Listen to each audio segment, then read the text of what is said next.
For centuries, the world's best chess players have often used an opening so deep and suffocating they call it the Spanish torture. It sounds like something only grandmasters could pull off, right? But what if I told you that you can start using this powerful system and pressuring your opponents from the third move? All right, let's cut right to the chase. The Spanish torture, known more formally as the Ruy Lopez, kicks off with three logical, powerful moves. It starts with e4, e5. Both you and your opponent plant a flag in the center, a classic principled opening. Next up, knight f3. You develop a knight, get one step closer to castling, and immediately ask a question. What are you going to do about your e5 pawn? The most common and solid reply is knight c6. Defending the pawn and developing a piece. So far, this is standard stuff. But the next move, this is the key. This is where the magic happens. Bishop to b5.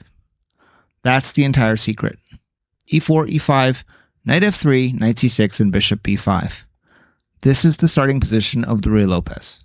From here, white begins to apply subtle, long-term pressure and slowly squeeze the life out of the opponent's position. This is the foundation of the Spanish torture.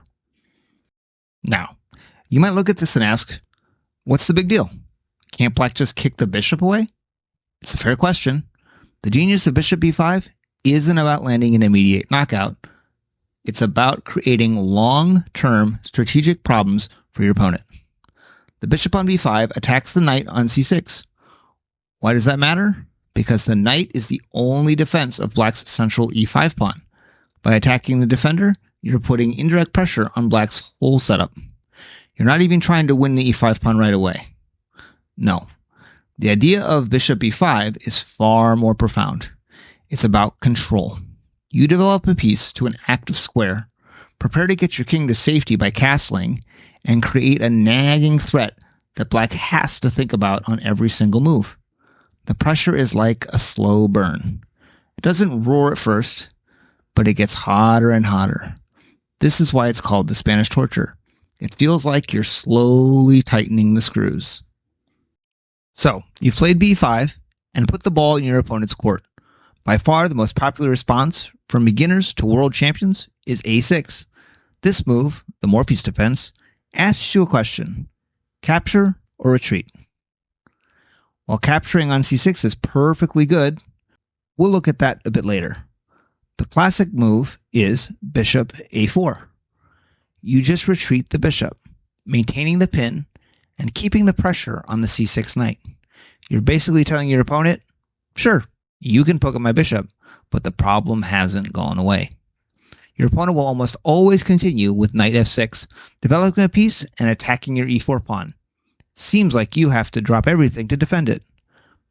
But here's another key idea of the Spanish torture. You don't have to panic. The best move is to simply castle.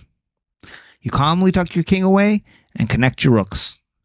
But what about my e4 pawn? If black captures it with knight xe4, this entire line is called the open Ruy Lopez. While it looks like you've lost a pawn, you can quickly create threats with the moves like d4 and rook e1. The game becomes sharp and complex, but since your king is safe and black's is still in the center, the open position often favors white. Let's say black plays it safe, with the most solid move, bishop e7, getting ready to castle. Now you want to defend your e4 pawn, usually with rook e1. This also prepares to swing the rook into action. Black will often continue with b5, kicking your bishop again, and you'll play bishop b3. This little dance between black's pawns and your bishop is typical. Now that your pieces are developed and your king is safe, it's time to execute the central plan that defines the Spanish torture. The big idea for white is to build a massive pawn center with the moves c3 and then d4. The move c3 is multi-purpose. First, it prepares to support the d4 pawn push, creating a monster pawn duo. Second, it creates an escape for your bishop on c2 if it gets attacked again.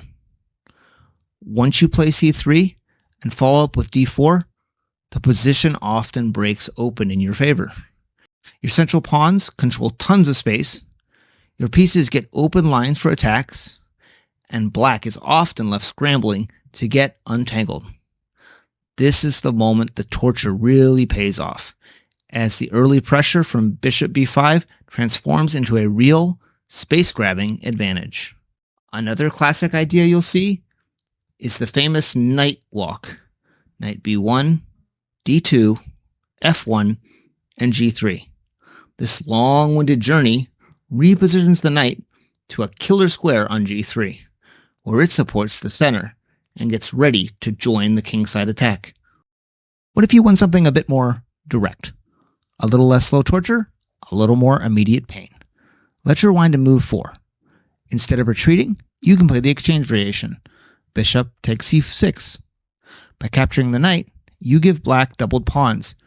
After d takes c6, this might seem small, but that pawn structure is a permanent weakness you can poke at all game. White's plan is simple. You have a healthy pawn majority on the king side, while black is damaged. In an endgame, your pawns can often just march down the board and win. But there's also a trap here. After bishop xc6, dxc6, white castles. If black gets worried and plays the natural-looking move f6 to defend the e5 pawn, they might be walking into a minefield. White continues with d4. Black plays exd4, and you recapture knight xd4. Here's the critical moment. A very natural-looking move for black is bishop c5, developing and putting pressure on your knight. It seems totally logical, but it runs into serious trouble. White can unleash the powerful queen h5 check. This move attacks the unprotected bishop on c5 and puts the king in check at the same time. Black is forced to deal with the check, let's say with g6, and then we get the bishop for free. This is a simple, effective way to punish a natural-looking but careless move. While a6 is what you'll see most often, your opponent will have other ideas. The second most popular move is knight f6, the Berlin defense. This is an incredibly solid option, where black immediately counterattacks your e4 pawn. At the top level, this has a reputation as a, quote, drawing weapon, which comes from the specific line where queens are traded early. But at the 3-digit elo level, it leads to complex, exciting games. Your plan remains the same. Castle quickly and fight for the center. You might also face an aggressive move, like f5, the Schliemann Gambit.